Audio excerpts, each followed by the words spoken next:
Friends, we will continue to discuss with what we left in the last lecture. We are working on lectures in module 3. Today's lecture will be continuation of the previous lecture on random process. If you recollect what we said in the last lecture, we said that the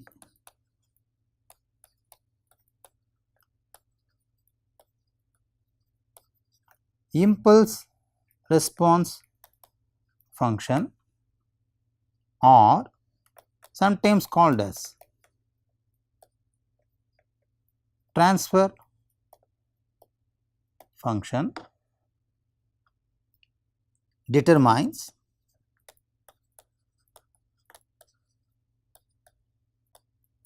connection between the load and the response.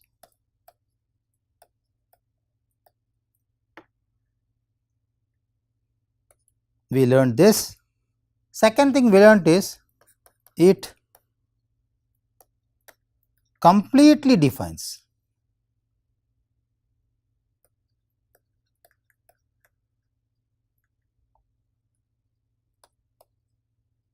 the properties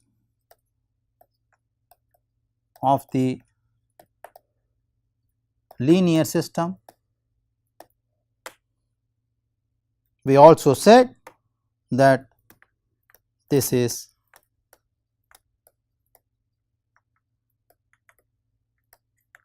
independent of any given load. We learnt it in the last lecture. We will continue this discussion now by extending this further. Let us say I am interested in knowing what is the mean value of the response. Let us assume that f1 of t, f2 of t till fn of t is a sequence of realization of f of t, and let x1 of t, x2 of t till xn of t be the corresponding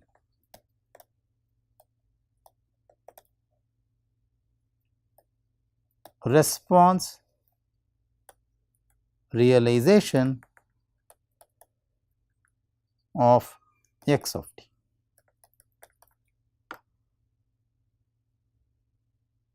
Then following statement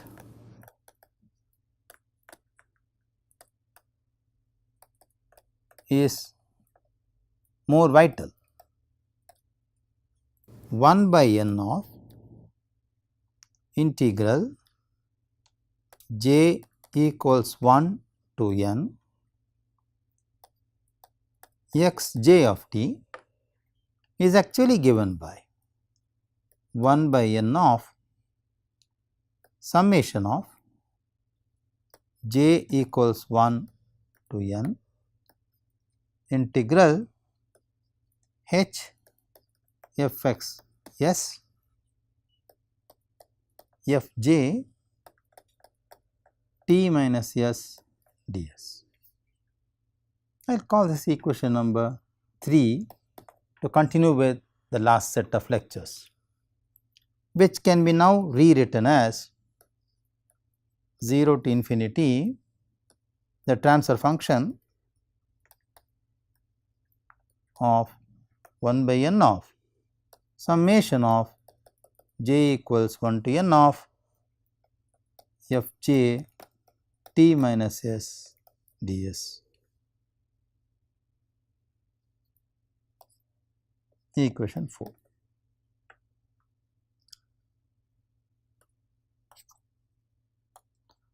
Now, the above equations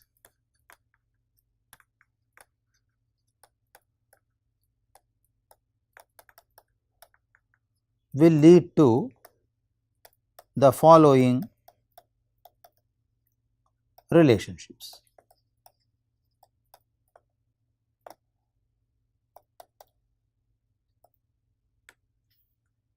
Expected value of x of t, which is the set of realizations corresponding to f of t, is now expressed as limit n tends to infinity 1 by n of summation of j equals 1 to n x j of t, which is now borrowed from the above equation, which can be written as 0 to infinity h f x s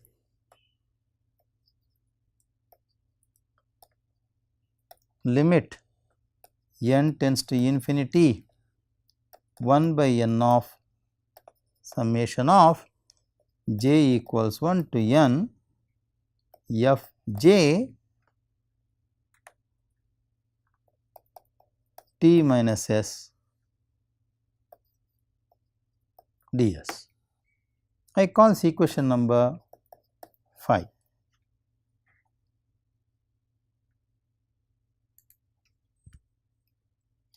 Which can be further simplified as integral 0 to infinity the transfer function expected value of f of t minus s ds. Is it okay? Because I am replacing the previous integral in equation 5 with an expected value of f of t minus s ds. I call this as equation 6. Now, interestingly, if f of t is a stationary process,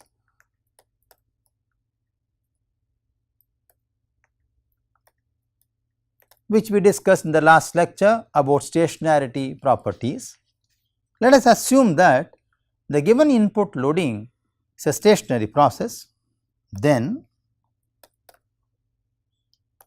the mean value, which is again expected value of f of t, is constant. I think this statement we already emphasized with an example in the last lecture. Hence,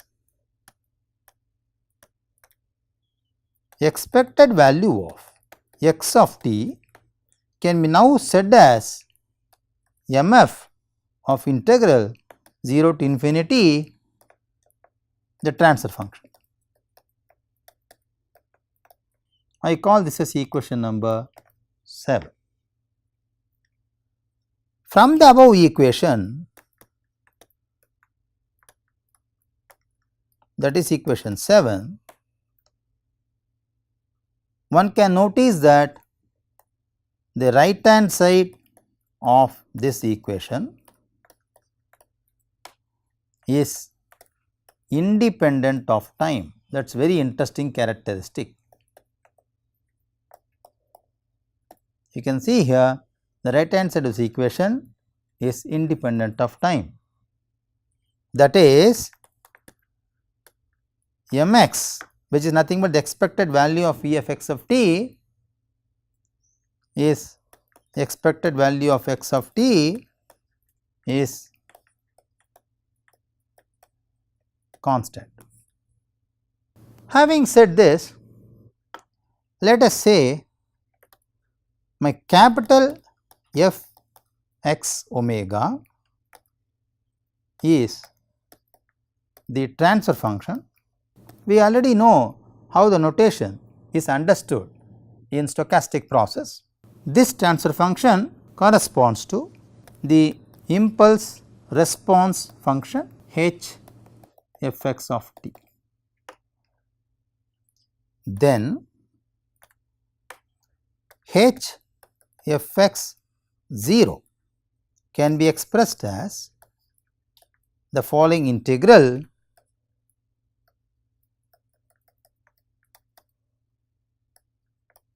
I call this as equation number 8.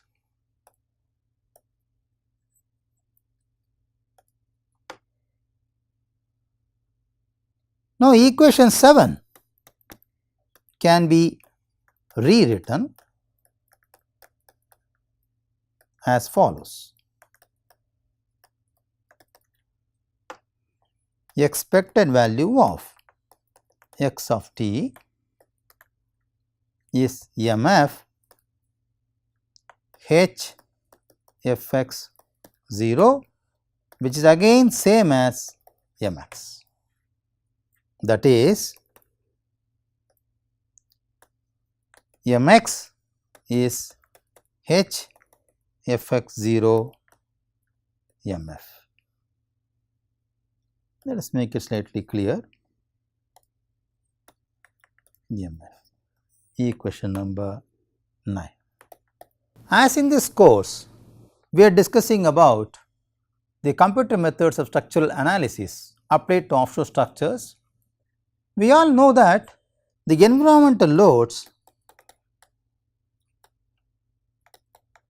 which act on offshore structures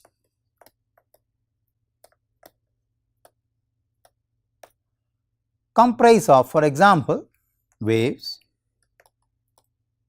wind, current,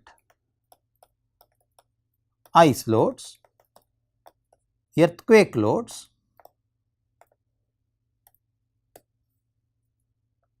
etc., usually are expressed in terms of spectral input.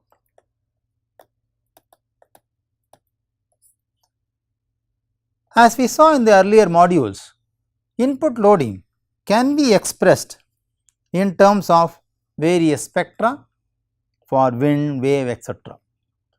Let us take a small application example in dynamic analysis and see how this transfer function can be easily connected to the dynamic amplification factor, which we generally derive for dynamic analysis. Okay? So, let us take an example application.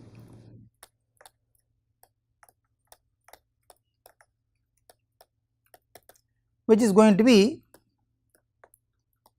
a multi-degree freedom system model in dynamics.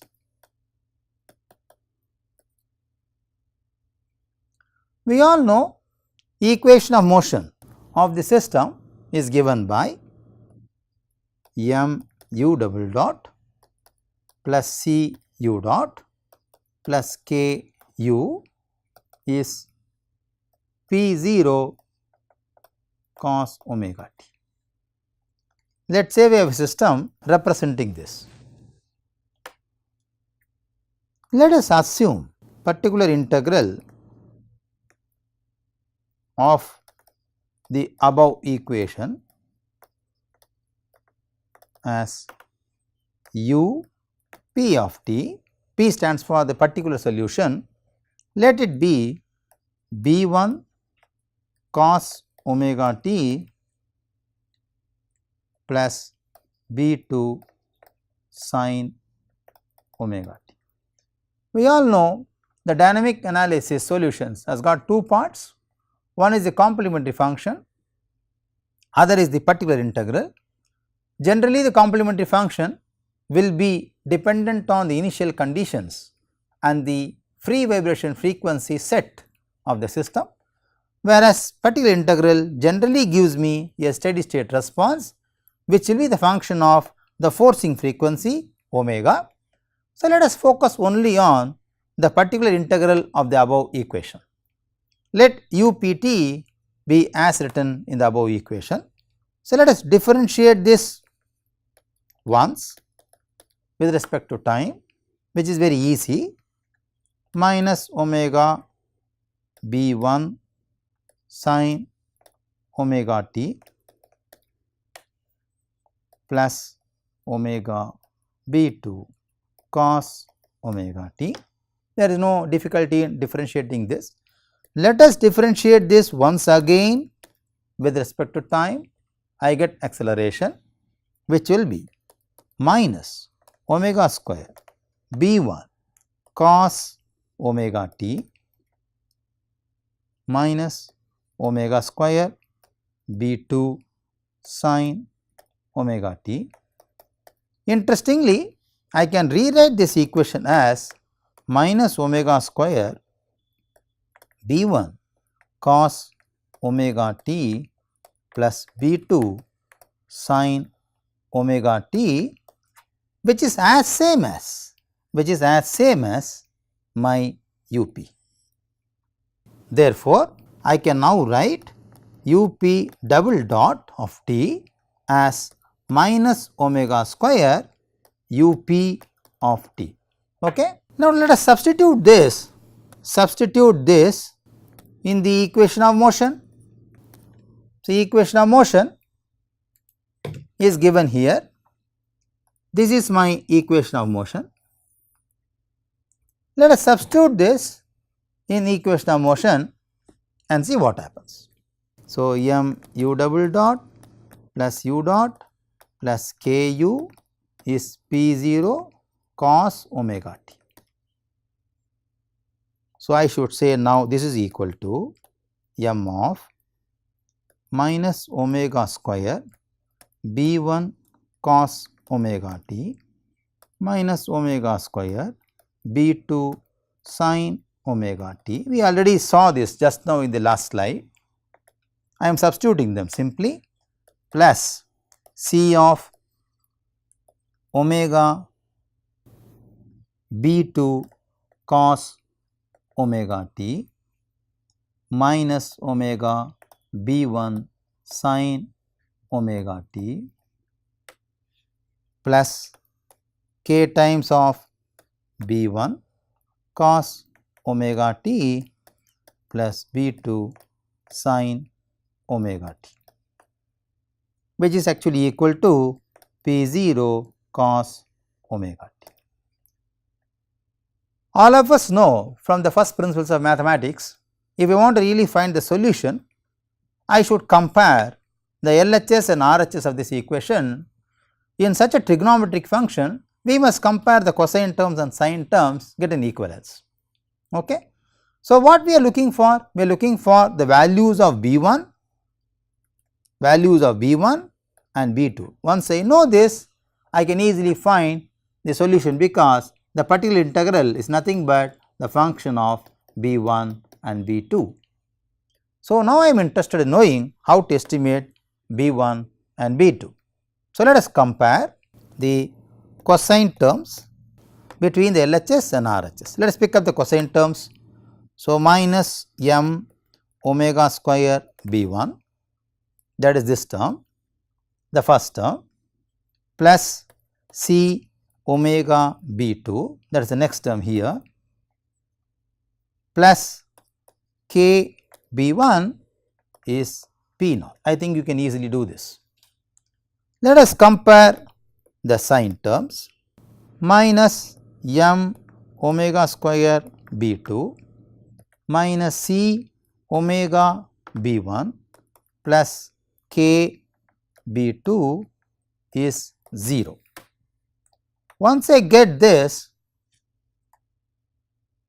let us proceed the next step, writing in a matrix form.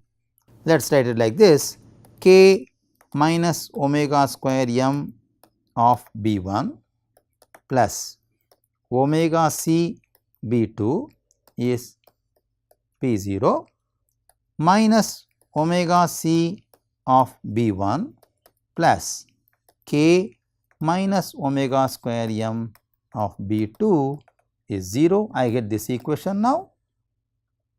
In a matrix form, k minus omega square m omega c minus omega c k minus omega square m of b1 and b2 is p0 and 0. You can read this equation. the first row with the first column will give you the first equation, the second row with the second column will give you the second equation. Okay.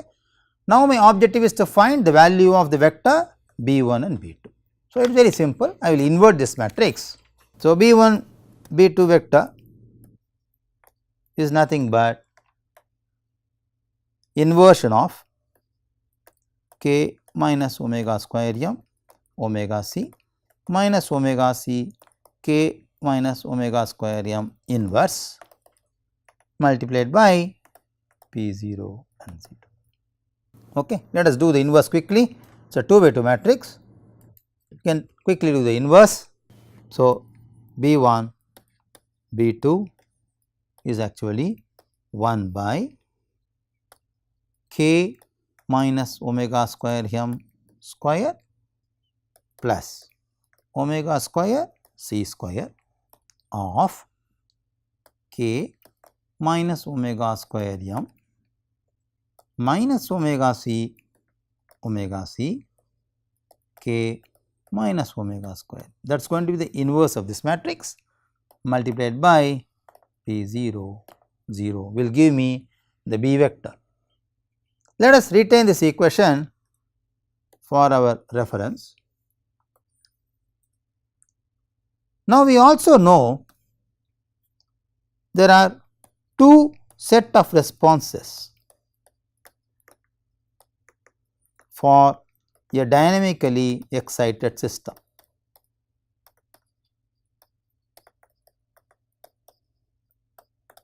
What are they? You can recollect it easily. One is the transient response,